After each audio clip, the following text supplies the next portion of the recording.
Experiencing a black screen or no audio in your Mahindra XUV500. You're not alone. Many owners, especially of 2015, 2020 models, face these glitches. First, ensure your system has the latest Mahindra software update released in Q1 2024 and available via the My Mahindra app. If updating doesn't work, try a basic reset. Hold the power button for 10 to 15 seconds. For audio issues, check speaker connections. A loose wire could be the culprit. If problems persist, consider a factory reset, but be aware this may require professional assistance to avoid data loss. Remember, Mahindra issued a recall in June 2025 for select 2018-2020 models, offering free diagnostics and replacements for faulty touchscreens. If basic troubleshooting fails, more advanced solutions are available.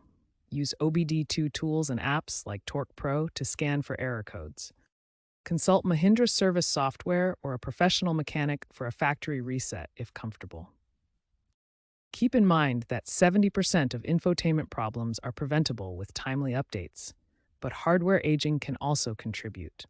Looking ahead, the trend is towards over-the-air updates and AI-driven diagnostics for quicker fixes. For older XUV500 models, aftermarket solutions like Pioneer head units may be a viable option if manufacturer support diminishes. Consider that by 2030, full wireless updates and AI diagnostics should reduce infotainment failures by 50%.